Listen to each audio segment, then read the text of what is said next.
Hola, ¿qué tal están? La resolución de los conflictos. La resolución de los conflictos de opinión, de argumentación, en discusiones, en planteamientos que son diferentes, discrepantes, etcétera, es posible y estamos hablando de una resolución pacífica, una resolución respetuosa, partiendo del respeto de los demás. Podemos no estar de acuerdo con lo que hacen los demás o con lo que dicen o cómo lo dicen, pero hay que saber decirlo de una manera respetuosa. Y esto no siempre sucede, porque a veces hay ataques ad hominem que son innecesarios, hay tergiversaciones, exageraciones increíbles por parte de algunas personas respecto a otras, y esto es lo que no debe suceder, pero sucede. En ese sentido, pues las mejores herramientas para evitar este tipo de conflictos son el diálogo y la argumentación.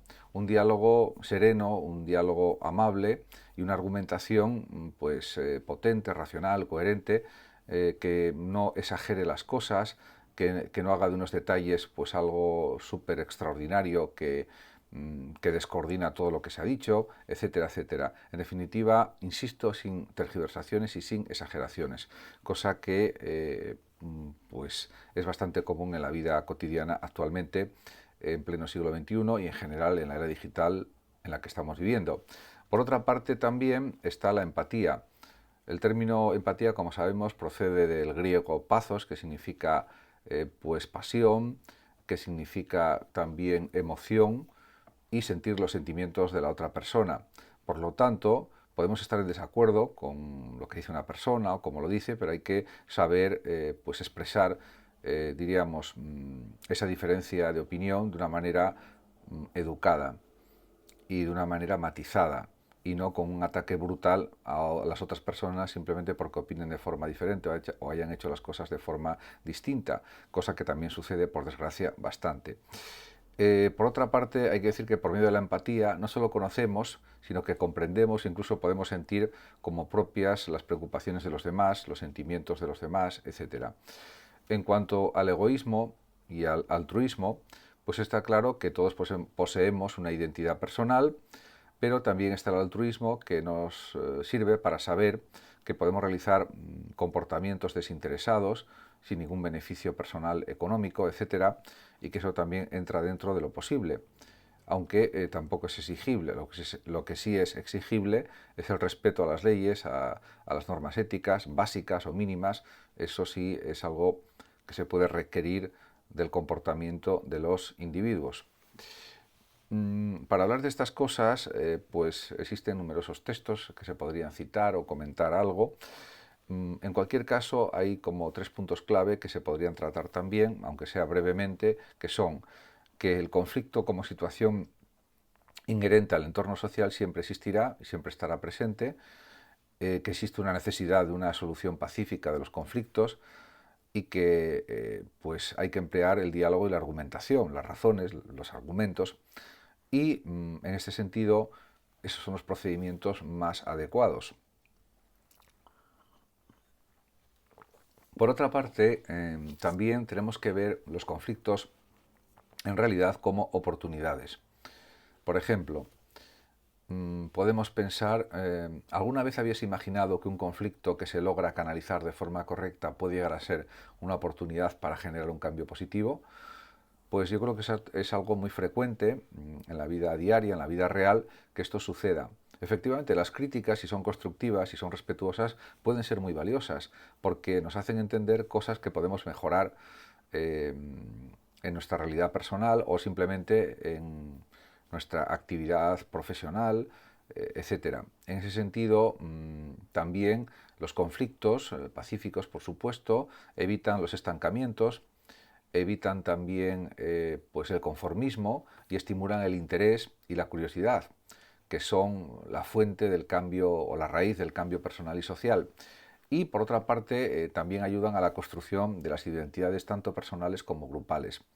Los conflictos también nos ayudan a entender que hay formas de responder mejores o peores a los problemas y nos sirven también para construir relaciones mejores, más duraderas y también para conocernos mejor a nosotros mismos y a los demás.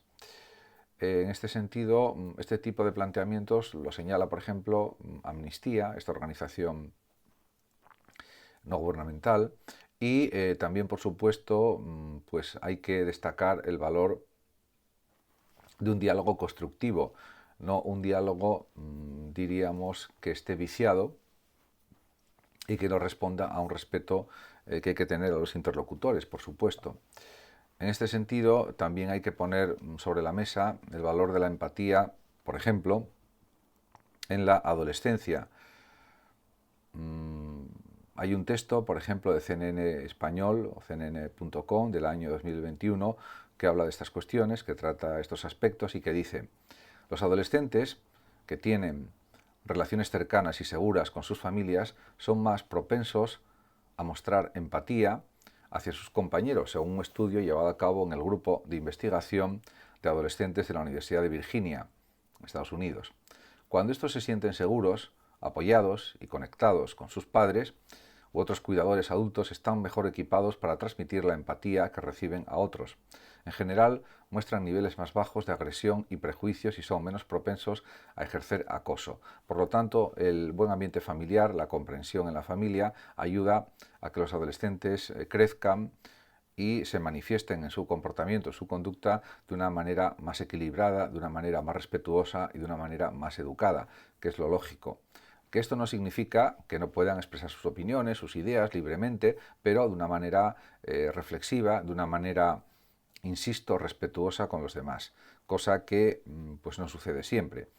En ese sentido, pues las leyes también cumplen un papel en la convivencia social, porque las leyes se basan en planteamientos éticos básicos y en ese sentido es algo incuestionable, indudable.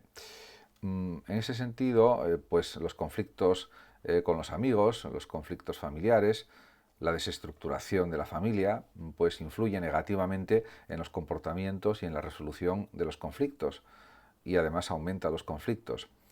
Y en una edad, diríamos, tan especial como la adolescencia y la juventud, pues esos conflictos irresueltos luego repercuten negativamente en el comportamiento con los demás de los adolescentes. Por lo tanto, pues eso es algo que habría que conseguir que no sucediera.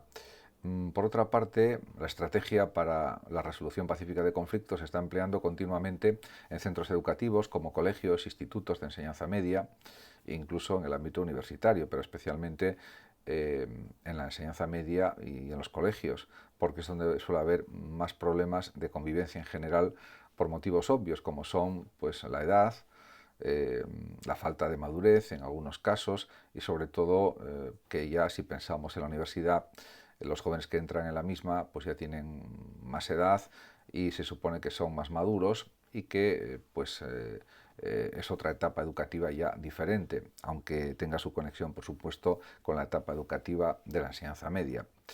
De hecho, pues a veces en primero de carrera todavía sigue habiendo problemas de comportamiento parecidos a veces a los que hay anteriormente en años anteriores de la enseñanza media. O eso dicen las informaciones de los periódicos y las noticias que salen continuamente. En cualquier caso, podemos decir que el diálogo constructivo contribuye a evitar malentendidos, a solucionar confusiones, problemas, malas interpretaciones, que son muy frecuentes en muchos casos, y todo eso contribuye a una mejora de la convivencia, a una mejora del comportamiento.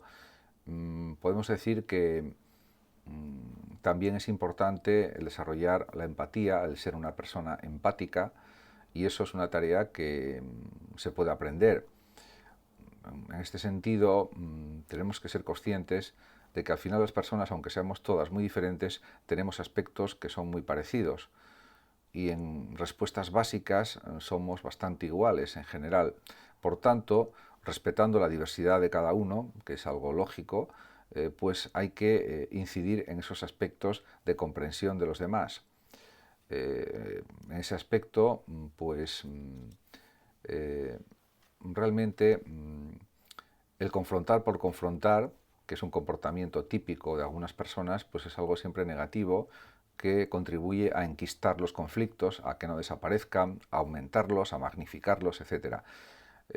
La magnificación de lo que se dice de los conflictos, pues es algo negativo siempre. Además, hay otra cuestión muy importante. todo lo que nos sucede en la vida, lo que decimos, lo que hablamos, en definitiva lo que hacemos, es interpretable de infinitas maneras y a veces también hay que centrarse en críticas que sean, insisto, positivas, constructivas, aún reconociendo que puede haber defectos, que puede haber errores, pero todos cometemos errores, todos tenemos defectos y lo que no es necesario y lo que es realmente absurdo es destacar excesivamente los defectos de los demás, aunque sean menores y aunque sean discutibles, y en cambio no tener una actitud más empática, una actitud más abierta hacia los demás, y que por otra parte también hay que decir que se pueden decir las cosas de muchísimas maneras diferentes para no herir la sensibilidad de los demás. Y eso parece que todavía es preciso que se cuide cada vez más por parte de muchas personas en la realidad social, en la realidad de la convivencia. Y si cada persona tiene que estar para solucionar un conflicto dando millones de explicaciones de cada cosa que dice, por qué la dice de esa manera, por qué la hace, pues es una cosa absurda. Cuando si partimos del sentido común, eso se puede solucionar de una manera bastante clara, bastante evidente, y por otra parte eso está dentro también de la libertad de expresión. No se trata de que porque haya que ser respetuoso no se puedan decir muchas cosas, pero hay muchas formas diferentes de decirlas y a veces en la realidad social se pierden las formas y eso es lo que no debe suceder nunca tampoco. Muchas gracias a todos por su atención y saludos como siempre a los oyentes de Radio Sofando de México. Hasta siempre.